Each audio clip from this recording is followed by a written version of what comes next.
Hello viewers, welcome to తాండ్రేవి రుచులు. ఎలా ఉన్నారు అందరూ? ఈరోజు మనం చేయబోతున్న రెసిపీ ఏంటో చూసేద్దామా.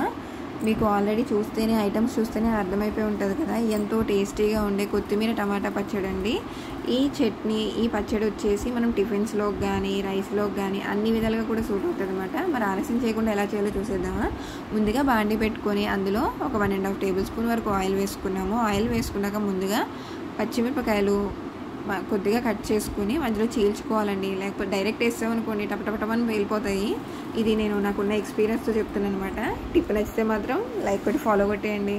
సో పచ్చిమిరపకాయలు 1 నిమిషం పాటు, నేనైతే 15 నుంచి 20 వరకే వేసుకున్నాను. మీ పచ్చడి క్వాంటిటీని బట్టి, మీరు తినే కారాన్ని బట్టి మీరు వేసుకోండి. సో పచ్చిమిరపకాయలు వేసేసుకున్నాక 1 నిమిషం పాటు వేగాక మీడియం సైజ్ ఉల్లిపాయ ఒకటి నిలువుగా కట్ చేసుకుని వేసేసుకున్నాము. పెద్ద ముక్కలుగా వేసేసుకోవచ్చండి.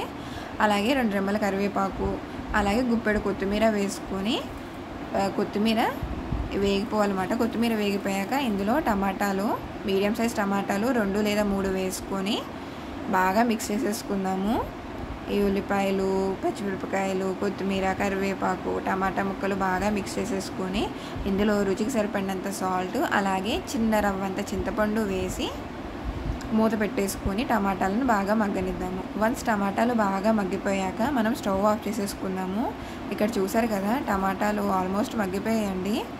ఇంకొక నిమిషం ఆగితే సరిపోతుంది. టమాటాలు బాగా మగ్గిపోయాక స్టవ్ ఆఫ్ చేసుకుని ఆ మిశ్రమాన్ని చల్లారనిచ్చాక ఇదంతా కూడా మిక్సీ జార్లోకి వేసుకొని ఒక 1/2 టేబుల్ స్పూన్ జీలకర్ర, అలాగే ఒక 1/2 డజన్ నుంచి డజన్ వరకు వెల్లుల్లి రెమ్మలు వేసుకుని మన ప్రిఫరెన్స్ మిక్సీ పట్టేసుకుంటే ఎంతో టేస్టీగా ఉండే టమాటా పచ్చడి రెడీ అయిపోద్దండి. ఇది నేనైతే ప్రజెంట్ ఓట్స్ దోశతోకి సర్వ్ చేసేసుకుంటున్నాను. మీరు వేడివేడి అన్నంలో తిన్నా కూడా భలే కమ్మగా ఉంటుంది అన్నమాట. రెసిపీ నచ్చితే లైక్ చేసి సబ్స్క్రైబ్ చేసేసి మమ్మల్ని ఎంకరేజ్ చేయండి ఫ్రెండ్స్ ప్లీజ్. నేను రెసిపీ ఎవరైనా చూడకపోతే చూసేయండి. కొబ్బరన్నం, కోడి కూర చాలా టేస్టీగా ఉంది. చాలా రోజుల నుంచి కష్టపడుతున్నామండి. దయచేసి మమ్మల్ని ఎంకరేజ్ చేయండి. మంచి మంచి రెసిపీస్తో మేము ముందుకు వచ్చేస్తాము. అంతే వ్యూవర్స్, తిరిగి మళ్ళీ ఇంకో రెసిపీతో కలుసుకుందాం. Bye bye.